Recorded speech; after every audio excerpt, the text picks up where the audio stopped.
The Balconettes is out in theaters, new French film directed by Noémie Merlan, known mostly for her role in A Portrait of a Lady on Fire.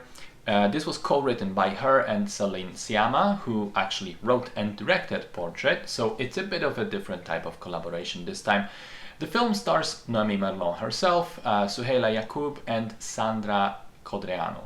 The movie takes place in Marseille during a massive heat wave, which makes some people go weak, some people go mad, and some people go both. The three characters in the film are friends. Nicole, an aspiring writer who lives together with Ruby, a cam girl, and Elise, who comes suddenly crashing from out of town to visit her friends and get some emotional support. The girls have a little party at the balcony, they begin flirting with the neighbor from the building opposite, they end up going to his place for drinks, and then, for initially unclear reasons, the guy ends up dead.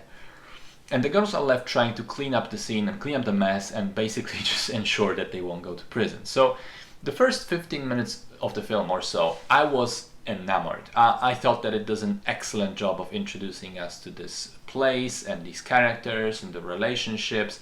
It sets things up wonderfully and does so with flair.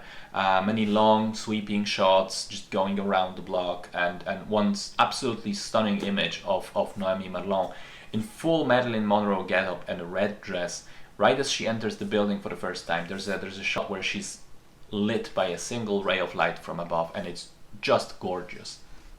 But unfortunately the movie quickly falls off a cliff and becomes a total mess. It is incredibly strange when it comes to mixing tones.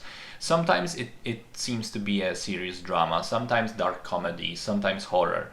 It tries to be metaphorical at some points, but I don't think that it's executed very well. Like there's a prophecy or a vision scene where Ruby ascribes symbols of animals to all three of them. One is I think a condor, the other one is a snake, and the third one I can't even remember.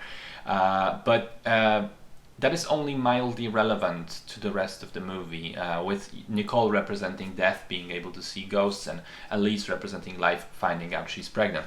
But aside from that, it feels kind of like an undercooked element of the movie. There is a surprisingly large amount of rape in the film, which also kind of goes against its mostly light-hearted tone.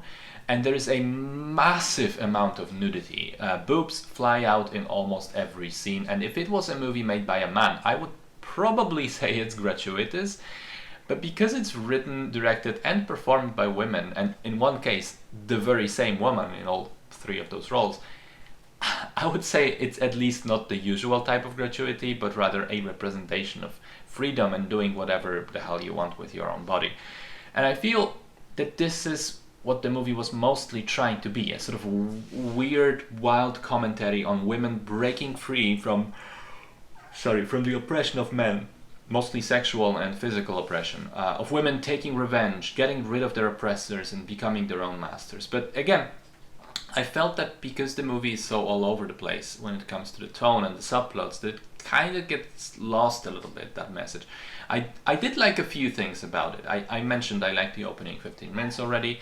I like the implication going on in the background of the film that these types of events are happening all over town, not just to the main characters, which culminates in a wonderfully comedic cut to another set of characters in the scene on the boat towards the end. And I also like the final shot of the movie with them walking around the city. But all the rest of it just seemed like some good ideas, mixed in with some worse ones. And all of it is scrambled so much that it's hard to tell which is which anymore. So, sad to say, I didn't enjoy it very much.